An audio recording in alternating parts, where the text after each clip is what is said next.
ခေါင်းဆောင်သမားဖြစ် the best player အနေနဲ့ Rodrigo Fiba ရွေးချယ်လိုက်တယ်အဲ့နောက်မှာတော့ဒါကထိတ်တန်းဘောလုံးဖွဲ့ချုပ်တွေနဲ့အကြီးကဲတွေမီဒီယာတွေနဲ့ကစားသမားတွေရဲ့ rating တွေနဲ့ data တွေ performance တွေကိုတိကျတွက်ချက်ထားတဲ့ထိတ်တန်းစင်းချက်လက်တွေကောက်ယူတဲ့အဖွဲ့အစည်းတွေကနေတော့ Messi ကိုဒါ the best player အနေနဲ့အများစုရွေးချယ်လာကြတယ်ဆိုတော့ဒါတော်တော်များများ FIBA ကိုစန့်ကျင်နေလို့ FIBA ရဲ့ရွေးချယ်မှုကိုဘယ်လိုပြောမလဲတကွက်ပြလိုက်တယ်လို့ဘာလို့ပြောကြပါမယ် normal ပါပဲသူတို့ကတော့စစ်တမ်းရကောက်ယူရဆိုတော့သူတို့ performance တွေ rating တွေရချိုးချပြီးတော့ဒါအကောင်းဆုံး player အတင်း affect ဖြစ်စေတဲ့ player ကိုရွေးချယ်လိုက်တယ်ပေါ့ဗျာဆိုတော့ဒါဘယ်နိုင်ငံရဲ့အဖွဲ့အစည်းတွေက Messi ကိုအကောင်းဆုံး player တွေရွေးချယ်ခဲ့ကြလဲပေါ့ပြီးတော့ကျွန်တော်အများကြီးပြောလိုက်လို့ကမ္ဘာထိပ်တန်းတွေပါထည့်ပြောလိုက်လို့ကျွန်တော်ပင့်ထားတာလို့ဝန်ကောင်းဥတီလင်္ကာတွေပါသုံးထားမှတင်နေတော့သူတို့အရှိမ international organization တွေပါထည့်ထားတာအဲ့ဒါတွေကိုကျွန်တော်လည်းအဲ့ဒါတွေကြောင့်မို့ကျွန်တော်အဲ့ဒါတွေထည့်ပြောတာ Good job ကိုကမှတော့ရှာကြည့်ကျွန်တော်ပြောတဲ့အတိုင်းပုံစံနဲ့တွေ့ရလိမ့်မယ်ဆိုတော့ပထမဆုံးတစ်ခုကတော့ဒါထိပ်တန်းမီဒီယာတွေနဲ့သတင်းစာတွေကနေရွေးချယ်လိုက်တယ်ပေါ့ World Soccer Magazine ကလည်းအသက်39နှစ်အရွယ်အာဂျင်တီးနား player ဖြစ်တဲ့ Messi ကိုဒါသူ့အသင်းကို final ထိပို့ပေးခဲ့တယ်ဆိုတော့ performance အရဒီ World Cup career အရ player of the tournament ဖြစ် Messi ကိုရွေးချယ်ခဲ့တယ် player of the tournament ဆိုတာကဒါ World Cup 2016 World Cup တစ်လျှောက်မှာဗျအသင်းကို affect ဖြစ်စေတော့အကျိုးပြုခဲ့ဆုံးကစားသမားပြောပေါ့အကျိုးပြုခဲ့ဆုံးကစားသမားတွေအကောင်းဆုံးကစားသမားဖြစ်ရွေးချယ်ခဲ့တယ်ပေါ့ဒီ Guardian ကိုတော့တော်တော်များများသိကြမယ်လို့ထင်တယ် UK ရပဲဗျသူတို့ကတော့ဒါ2016 World Cup ရဲ့performance player တယောက်ချင်းစီရဲ့ performance တွေကို rating ကချိုးချပြီးတော့စစ်တမ်းကောက်ရတဲ့အချိန်မှာ Messi ကဒါအတင်းကိုလွမ်းမိုးနိုင်ဆုံးနဲ့ဩဇာရှိဆုံး player အဖြစ်သူကရွေးချယ်ခဲ့တယ်ဒါတစ်ခုနဲ့တစ်ခုရွေးချယ်ရတော့မတူဘူး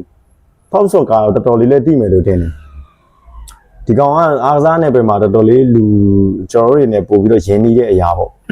ဒီဘာရွေးချယ်မှုတဲ့ Messi ရဲ့သူ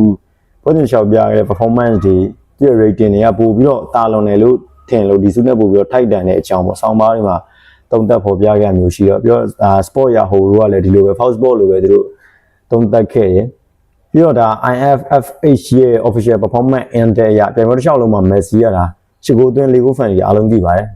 ဒါပေမဲ့ဒီရောက်တော်တော်များများဒီ the best player ရွေးချယ်မှုမှာတော့တော်တော်များများက group stage တွေမှာဖြတ်သန်းလာတာမျိုးတွေဒီမှာ the best player ရွေးချယ်မှုမှာကျော်ဒါ knockout အဆင့်တွေပေါ်မှာအဲ့ဒီပေါ်မှာတက်ရောက်တဲ့အသင်းကို career လုပ်နိုင်တဲ့အသင်းကို affect ဖြစ်စေတဲ့ player ကိုတွက်ချက်ပြီးတော့ဒါ the best player award ကိုရွေးချယ်တာပေါ့နော်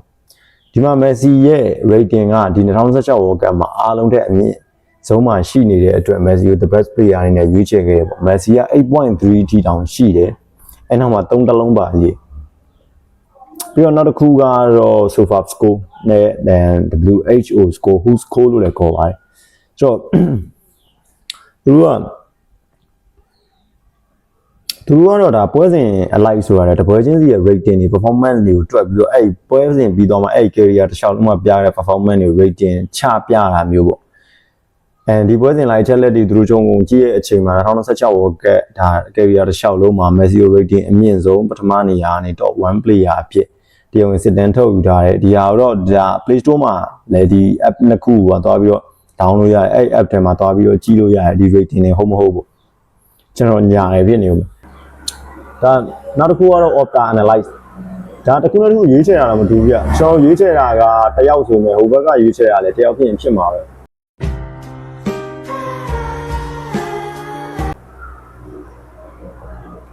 ဒီမှာဒီ Opta Analyze ကရွေးချယ်တာကြတော့900နိုင်ကြီး fan ဒီ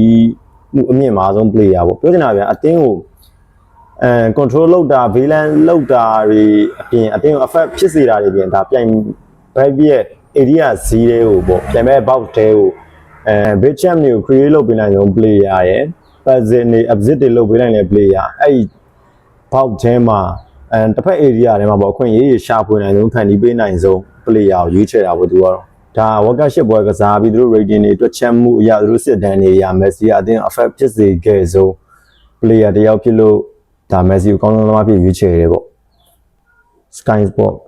ဒါသူကတော့ကစားသမား43ယောက်လားမသိဘူး43ယောက်ဆိုတော့ဟိုပေါ့ဗျာ knockout အဆင့်တွေမှာ group stage ဆိုတဲ့ဒါ knockout အဆင့်တွေပြတ်ကျော်လာတဲ့ player တွေတဲကအသင်းလိုက်ဒီ player of the tournament ကနေတယောက်ချင်းစီဟိုစစ်တမ်းထုတ်ယူပြီးတော့ပေါ့ဒီဆုံးသွဲစစ်တွေကိုတက်လာတယ်ဗျာ player တွေအဲ့အသင်းတိုင်းအကောင်းဆုံးသမားတွေကိုရွေးချယ်ပြီးတော့ပေါ့အသင်း affect ဖြစ်စေတဲ့သမားတွေရွေးချယ်ပြီးတော့ တွက်ချက်တဲ့နေရာမှာ Messi ကိုတော့ one player အနေနဲ့သတ်မှတ်ခဲ့ပြီးတော့ဒါ the best player အဖြစ်ရွေးချယ်သွားတယ်ပေါ့ဆိုတော့ဒီမှာလွဲချော်ခဲ့ပုံကတီတီလေးမဟုတ်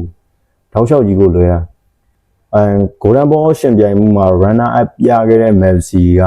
ဒါတော့ one player အနေနဲ့ရွေးချယ်ခဲ့ပြီးတော့ Sky Sport က the golden ball ကို winner up ပြခဲ့တဲ့ Rodrigo ကနံပါတ်18နေရာမှာရွေးချယ်ခဲ့ဒါနည်းနည်းလေးအငင်းပွားစရာဖြစ်သွားပေါ့ပြီးတော့ဒါနောက်ရွေးချယ်တဲ့အရာတစ်ခုကတော့ match performance data ပေါ့ဒါကဘာလဲဆိုတော့တပွဲချင်းစီမှာပြတဲ့စွမ်းဆောင်ရည်ပွဲစဉ်တစ်လျှောက်ကိုမတွက်ခင်မှာတပွဲချင်းစီတိုင်းမှာသူတို့အဲ့ကစားသမားတယောက်ရဲ့ data ဘေးကိုလိုက်ပြီးတော့သူတို့ performance ရတွက်ချက်တယ်ပေါ့ဒီမှာတော့နည်းနည်းဒီအရာရွေးချယ်တာတော့သဘောကျတယ်ဆိုတော့တော်တော်များများထင်တာကြတော့ဗျာဘယ်လိုပြောမလဲ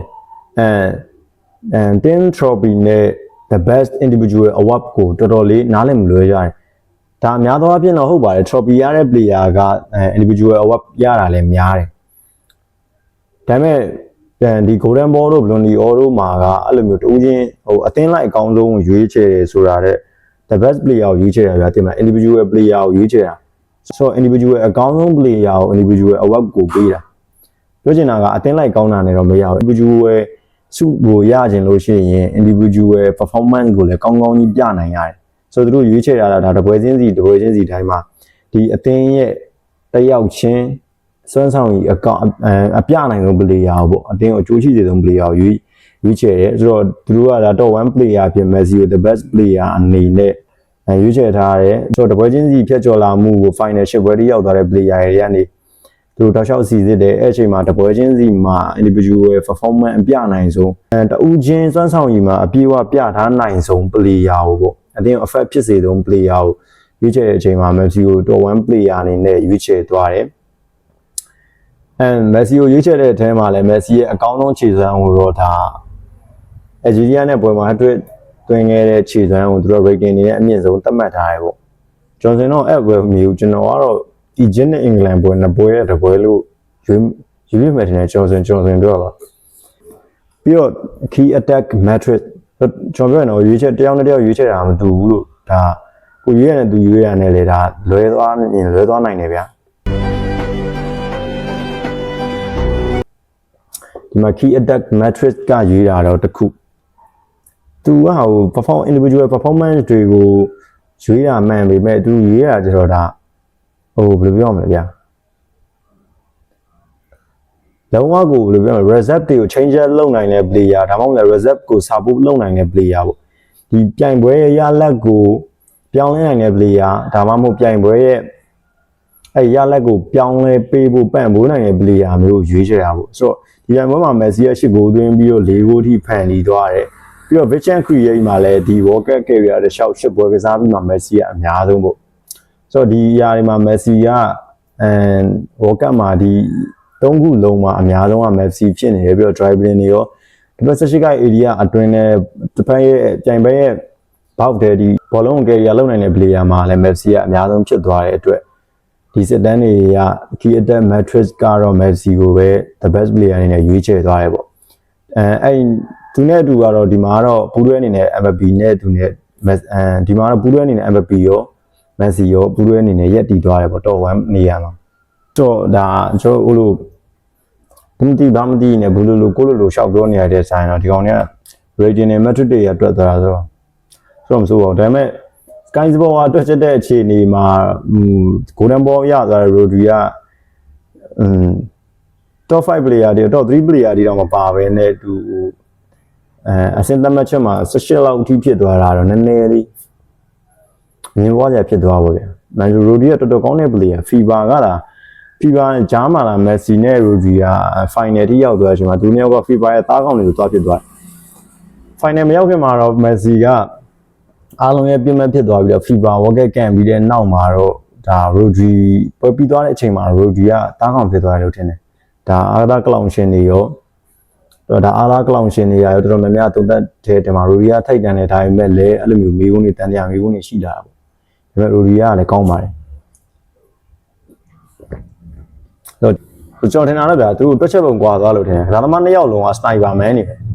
အတန်တိတ် player တွေပဲဗျာဒီသမား2ယောက်ကပွဲချိန်အပြေကိုထားတော့ Messi ဆိုလို့ဆိုရင်ပွဲချိန်အပြေလောက်ချင်မှလောက်ပြဒါပေမဲ့သူ့ချောက်တဲ့ဘောလုံးရောက်တဲ့15မိနစ်လောက်မှနေပွဲ reset ကိုကောင်းကောင်းပြောင်းလဲပြီး ရိုဒီကလည်းတပွဲလုံးဘာမှမလုပ်ပြအောင်ဒါပေမဲ့တပွဲလုံးလည်းသူ့မြင်ချင်မှမြင်မှာဒါ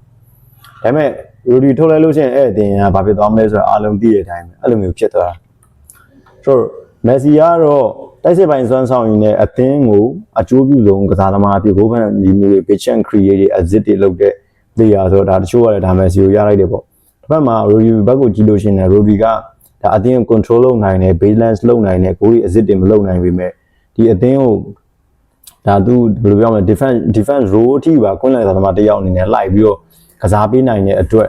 ဒါအသင်းကလည်းပေကိုနဲတဲ့ clean sheet ပွဲတွေဒါ10ပွဲကစားရင်မှ9ပွဲအထိပေါ်ဆောင်သွားတာဆိုတော့အဲ့လိုမျိုးပေးတယ်လို့ထင်ပါတယ်ဆိုတော့ဒီမှာရိုဒီက golden ball ရတယ်ပြီးတော့ဒါအားကစားအဖွဲ့အစည်းတွေနဲ့စစ်တမ်းကောက်ယူတဲ့ဘောလုံးဖွဲ့ချုပ်တွေကနေမီဒီယာတွေကနေယူချယ်တာတော့ Messi ကို the best player ကြီးယူချယ်လိုက်တယ်ဆိုတော့ဒါပါပဲကျွန်တော်နောက်ဗီဒီယိုမှာပြန်တွေ့ပါမယ်ဆိုတော့နောက်ဗီဒီယိုမှာတော့ကျွန်တော်တို့သတင်းကြီးနေတဲ့ကစားသမားအပြောင်းအရွှေ့နေတူပြန်တွေ့ပါမယ်ဒါတော့ Smith Channel ပါ